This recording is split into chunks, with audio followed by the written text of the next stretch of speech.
As iconic and incredible as most Survivor seasons are, every single one has its own unique set of flaws. Whether it's a controversial twist, editing decision, or I'm sorry, it's not me, it's definitely you, today we'll be covering the worst part of each season. If you're a fan of modern seasons, Survivor Borneo may come off as a handbrake compared to the standard fast-paced gameplay. Due to it only being the first season, there weren't enough cameras. As a result, a lot of events aren't shown to the viewer, but instead are explained in a series of confessionals. This, on top of a lack of commentary from Jeff, the host, can make it come off as fairly plain compared to the competition. The Australian Outback features perhaps the worst pacing of any Survivor season's merge. The dynamics are uninteresting, with a clear majority that runs the entire game. The final few rounds in particular feature scenes that add very little to the show and come off as clear filler content. Africa featured the first case of controversy from production in its Final Four challenge. To keep it brief, this challenge was about how well the finalists knew the jury, with it coming down to Lex versus Kim. When asked which female doesn't have any piercings, they're both technically correct in their guesses, but production didn't know that Lindsay didn't have any piercings, resulting in Lex losing immunity. If production considered both responses correct, then a tiebreaker occurs which Lex could have won. Now, production did their best to rectify their mistake by giving Tom and Lexi prize money equivalent to second place and lock spots on All Stars. However, you can't help but wonder what the true ending of the season could have been. Marquesas is an underrated season, but production doesn't seem to think so. Production and even Jeff Probst clearly didn't enjoy the conditions, which harmed the show from a viewing perspective. Moreover, due to the last minute location change, much of the season has this thrown together vibe. And on the topic of not enjoying a season from a viewing perspective, Thailand is the first instance where things get icky. Ted grinding on Gandia is awful enough, but even worse when Gandia was edited to look like she was crazy and the one in the wrong on the show. It's a moment the production team probably knows they should have acted better on in hindsight. The Amazon's biggest problem is honestly best summed up by one of my commenters. It's the uncomfortable horniness of the men. Many of the men, particularly pre-merge, overly sexualize the women, and a lot of the things they say straight up wouldn't fly nowadays. The gender dynamics of this season as a whole haven't aged well, especially with Probst endorsing Heidi and Jenna taking off their clothes for food. That definitely isn't taking advantage of two starving women. Definitely not. The Pearl Islands is known for a lot of great things, but a standout negative is the Austin quit. Now, I don't disagree with him quitting. Austin was suffering staph infections, and him asking to be voted out was extremely justified.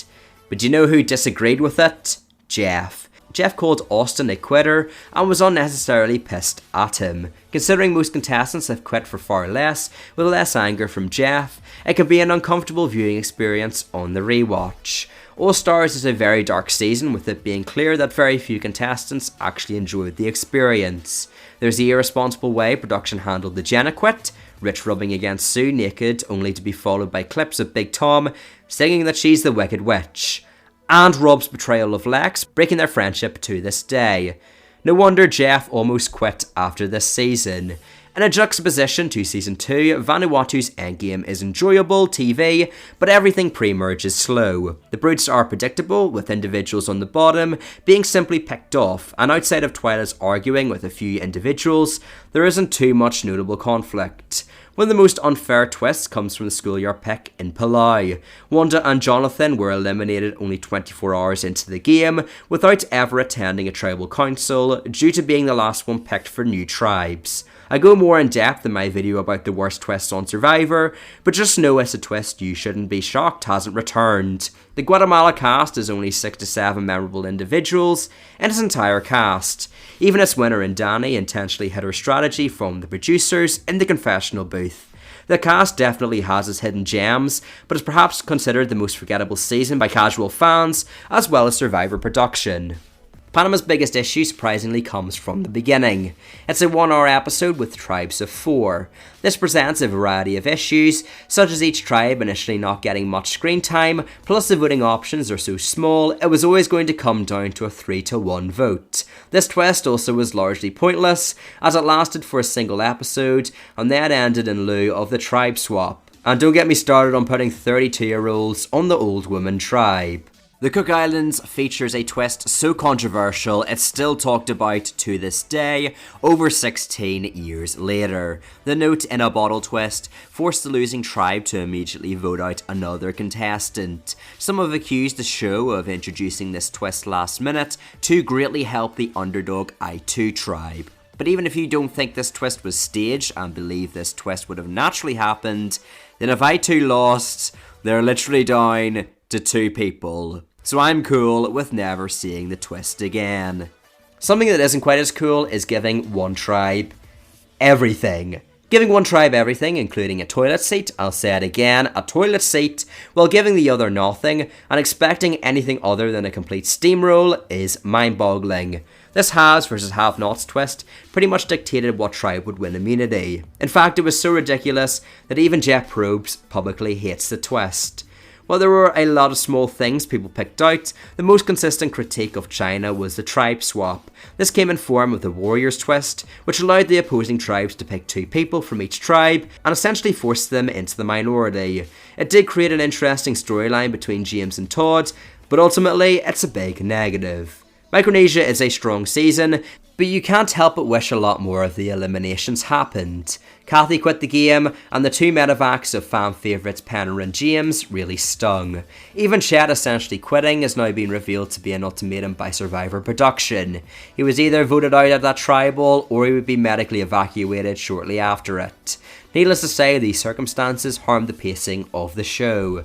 Gabon is perhaps the biggest outlier on this list, for one reason universally established in the Survivor community: the lack of strategy.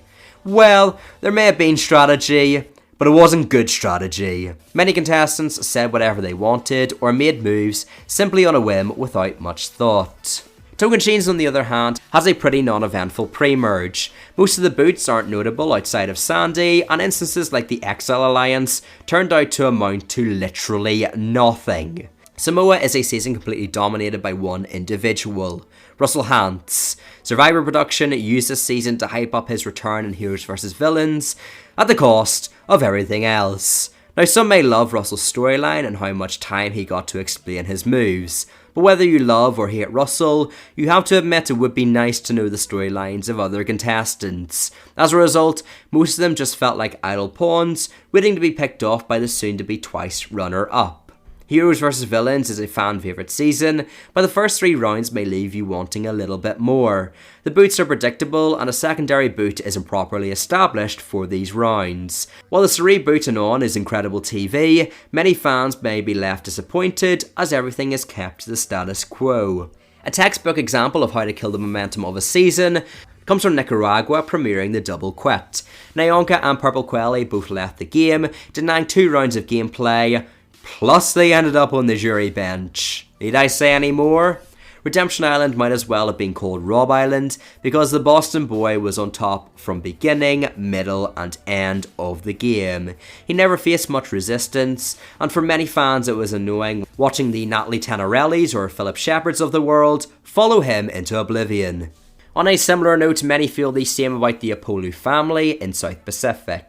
Coach ran the tribe with an iron fist and picked off the Savais at the beginning of the merge. Considering Savai had the better personalities with individuals such as Jim Rice, who would have provided more dynamic gameplay, if on top, it's rather disappointing this is the timeline we got. Can I just say everything? Maybe one of the most fitting replies when asked what is the worst part of Survivor One World. It's one of the most disliked seasons, particularly because of Colton and Alicia. The 2 bullied, harassed and made remarks. This then is worsened by one getting a massive chunk of screen time pre-merge, with the other making it to the endgame. Fortunately, Colton in more recent years seems to have changed attitudes, so at least there's some silver lining. While at the time it may not have been an issue watching Survivor Philliphines, it can give you the shivers when you see a man like Michael Skupin last every episode, on top of him almost winning. This perhaps could be excused if the season didn't have creepy foreshadowing towards him being, well, a nonce. I would definitely say make things happen. I mean, one of my family mottos is, are you going to watch the news today or make the news? Caramoan is the first time a contestant has pretty much been ejected from the show. The impromptu Brandon Tribal is a hard episode to get through due to his antics earlier in the episode, and Brandon gets eliminated not even at Tribal. It really makes you wonder why they brought Brandon back when he was clearly so irritable. Nevertheless, it is a complete nosedive for the season.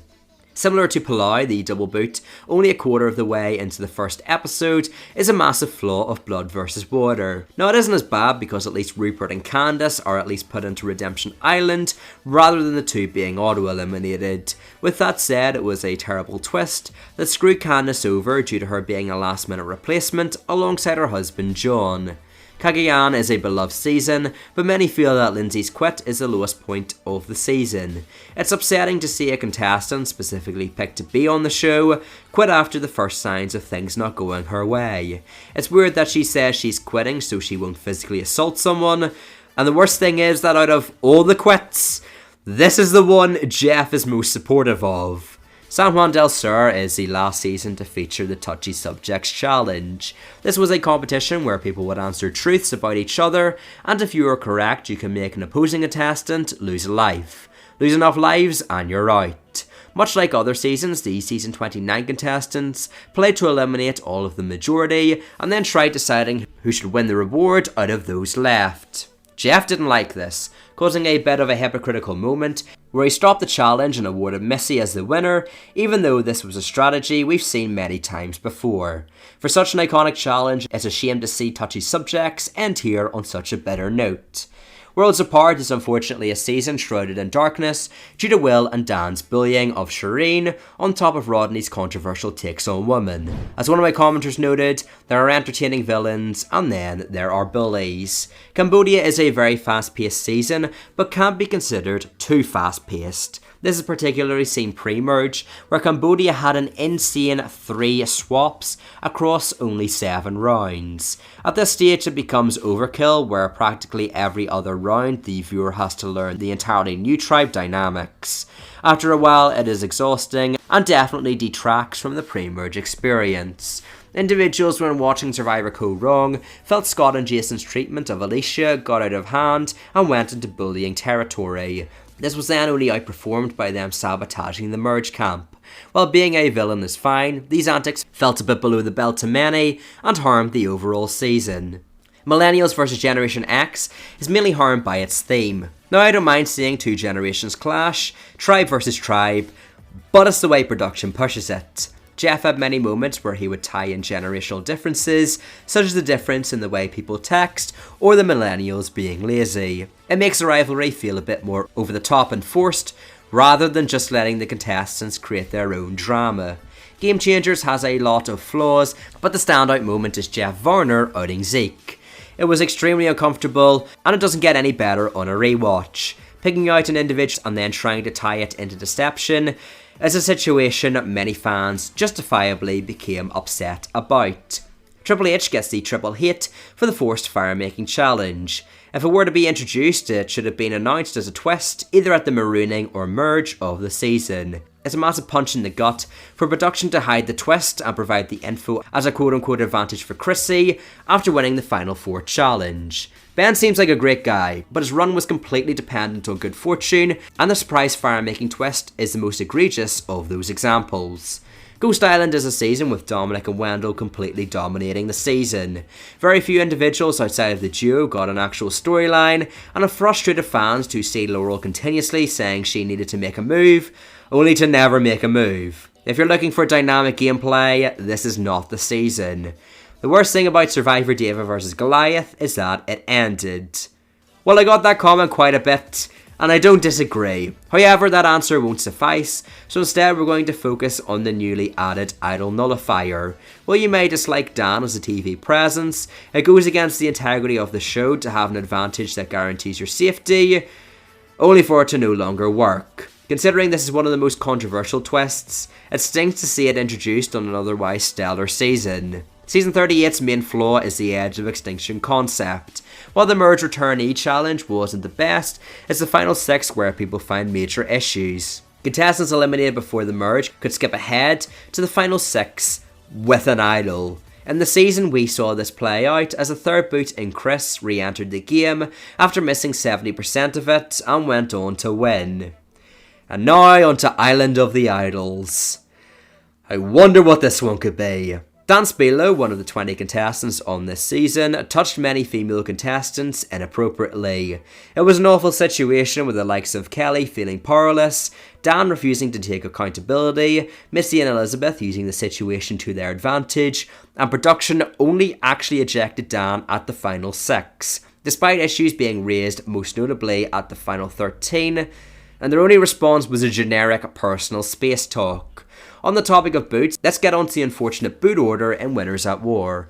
While it was cool seeing 20 winners return, there were some we were more excited to see than others. As a result, it was rather disappointing seeing a lot of the old legends like Ethan, Danny, Tyson, Rob, Parvati, Sandra and Newell all bite the bullet back to back. Survivor 41 is also a season that clearly defines a new era on the show, but its major downside is its bevy of advantages. Every episode a new one is introduced, and you pretty much have to follow the show with a notepad and pen, with the pause button at the ready to record every advantage.